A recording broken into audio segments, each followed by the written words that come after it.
Добро утро! Сега ще ви покажем какво пием тази сутрин. Днеска ни дойде поръчката. И аз съм много развълнувана, защото по принцип коластрата не е от най-вкусните добавки и аз я пия заедно с витамините. Сега мога да ви кажа, че са супер топ продукта. Първо, че са студено пресовани, второ, че една малка лъжичка е такава. Чайна лъжичка?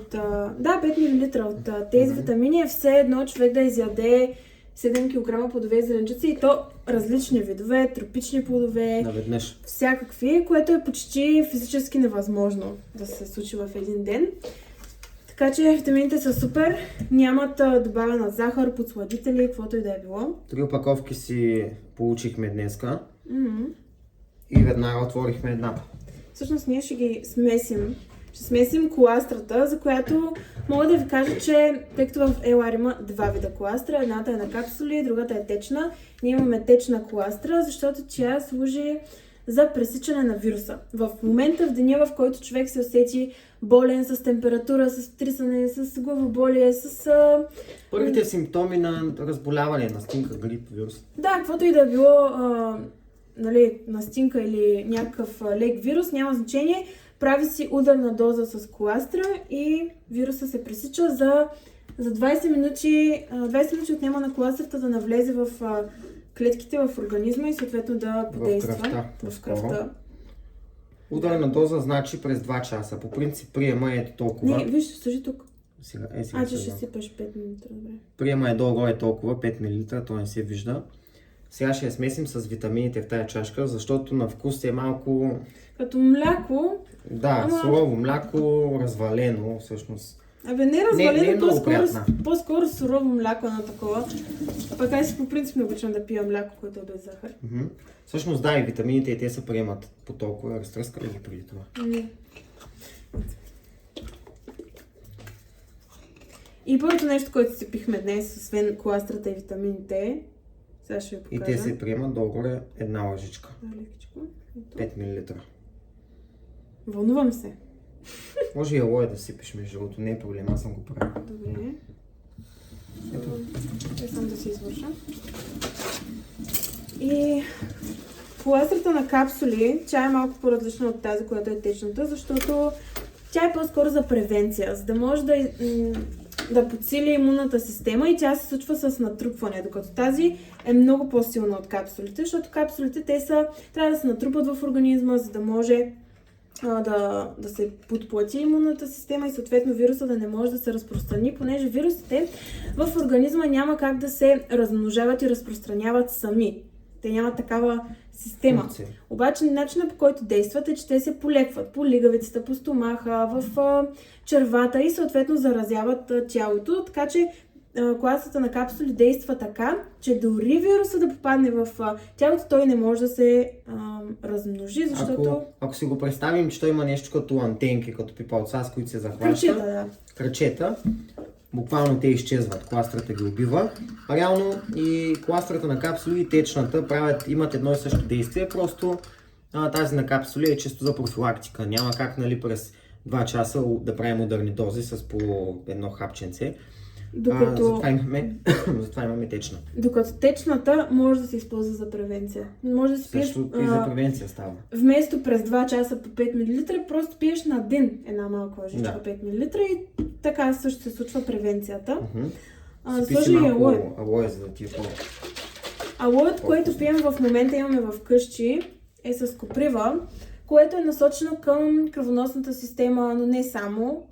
Влияе върху всички системи, върху имунната система, кръвоносната система, върху кръвосмилателната система и въобще всички процеси в тялото. Пречиства.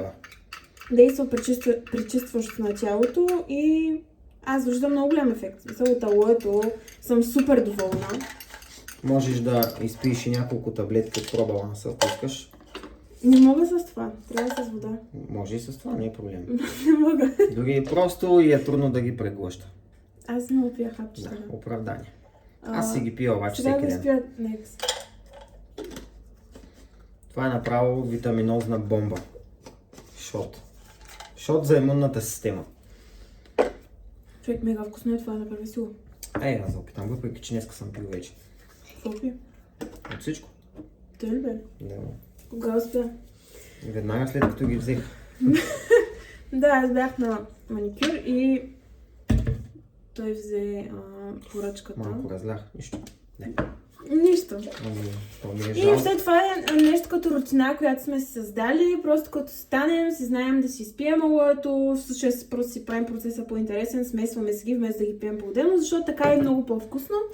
И наистина това е, може би, 40-50 пъти по-силно от всякакъв вид джинджифилови шотчета или всякакъв вид антибиотици, лекарства. Важно е да кажа между другото за коластрата. Това е нещо, което ми го задават като въпрос, когато консултирам хората за коластрата, че тя не е имуностимулатор, а е имуномодулатор. Да. Тя е готова имунна система. Да. И коластрата на Елар е единствената такава коластра, защото има сертификат Фрезениус. Ето го. Институт Фрезениус. Това е най-строгия медицински институт за качество в света и си дава сертификата само на един продукт от даден вид. Тоест няма друга такава аналогия.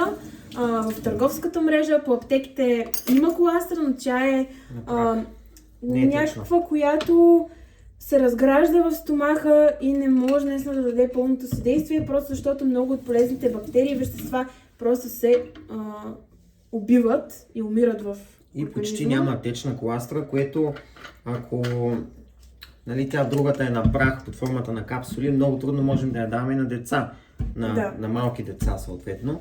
Докато тази смесваме я с витамините, те са много готини на вкус, предимно горски плодове, червени.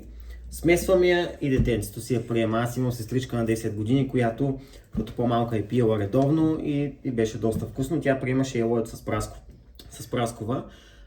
Като той е най-предпочитан гел от децата, защото е по-вкусен. Да, просто. Да. Ами като заключение за витамините, те не са ми много любим продукт, просто защото аз самата, когато първия път ги опитах, бях супер изненадана, защото са такива като... Все едно ядеш конфитюр, сладко от горски плодове, а в същото време са супер полезни. И ако не можете да приемате достатъчно плодове и зеленчуци, особено в момента сме октомври месец, зимен сезон, преминахме преходния и влизаме вече в зимния, всички двата преходни и зимния сезон са сезоните, в които има най-много вируси, най-много, дори е възможно да имаме пак пандемия, дано не, но... Да.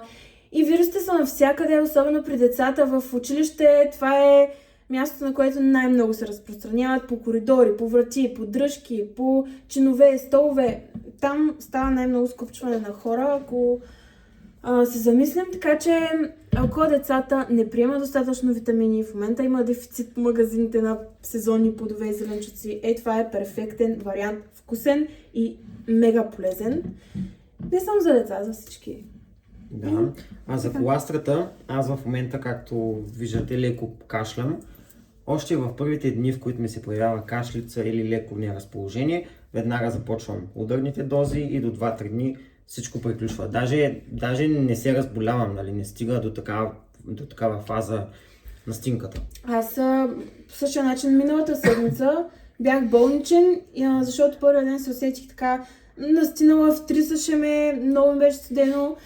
И си направих ударна доза коластра, за един ден ми мина и после просто си почивах вкъщи няколко дни и си приемах коластра, но първия ден правих ударни дози и ми мина. Там увеличихме малко и алоето. Да, просто си пресякох вируса, увеличих дозата коластра, алое и това е природен и естествен начин човек да се защити, вместо да изчака да стане болен, да не прави нищо за превенция. И после да отида в аптеката, защото аз така правих преди. Предписват ми нещо, отивам в аптеката и давам една торба с пари за лекарства, които лекуват просто... Моментно, те излекуват моментно. Аз като малък също без антибиотици не се лекувах изобщо. Те първо, че са вредни, второ, защото е химия, второ, че са скъпи и излекуват те, но ти следващия месец пак си болен. Да. Ами това е от нас. Витамините, коластрата, продукти, които са ни подкрепа в зимния период. Видяхте как си правим шотове сутрин, преди хранене, на гладно, преди да излезем по задачки, по едно шотче и това ни държи здраве. Чао от нас И бъдете здрави, грижете се за здравето си, работете за него, защото здравето е работа.